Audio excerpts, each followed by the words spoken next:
A7RII charity started here in India. In 2006, on my first mission trip, I met two pastors who translated for us. And through getting to know them and their stories and their testimonies, I gained a heart like they did to rescue the orphan. These pastors were taking kids in off the street, rescuing them from slave labor, from the sex trade, from hunger, starvation, homelessness.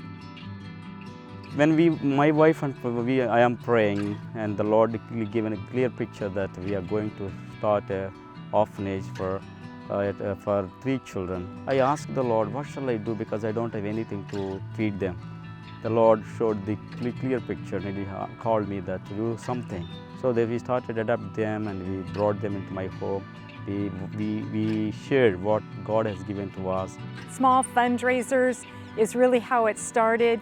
And one thing led to another. My church got involved, and when that became too big for them to manage, I took that step to start a charity officially, a 501c3, which became A7RII Charity in 2012. This whole ministry really started out of prayer and asking the Lord, what is my part in all of this? Here in India, we have 2 orphanages that we support with around 30 orphans each. And we have a school, we have education that goes on at both of the orphanages. There are orphans that have gone on to become nurses. One is finishing her doctorate degree.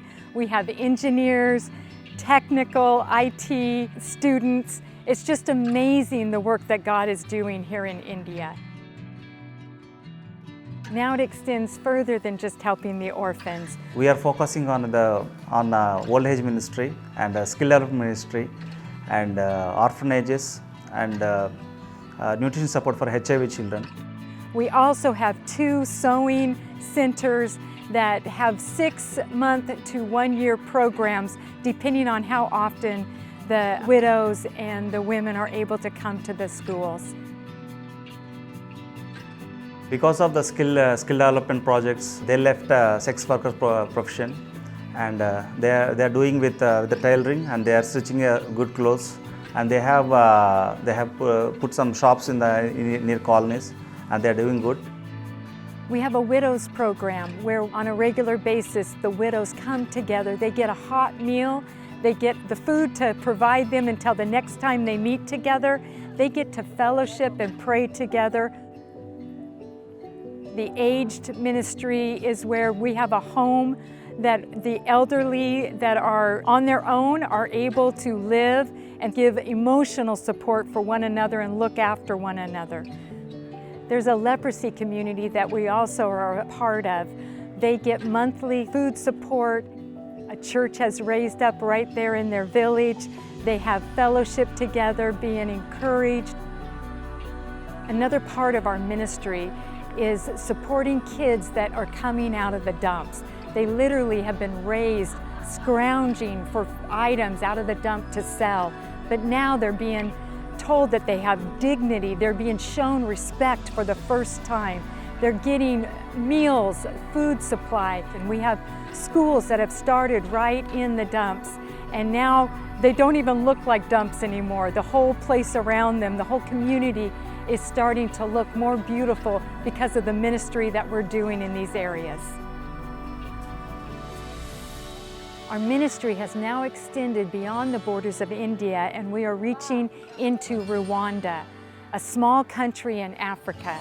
There we have 6 vocational training programs for older orphans and widows and the poor and forgotten there that have no opportunity for an education.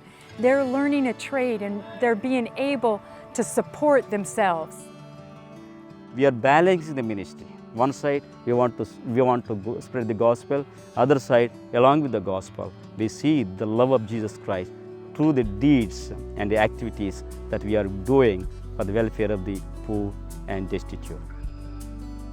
Driven by prayer and action, A7RII Charity seeks to minister to and care for the poor and the forgotten.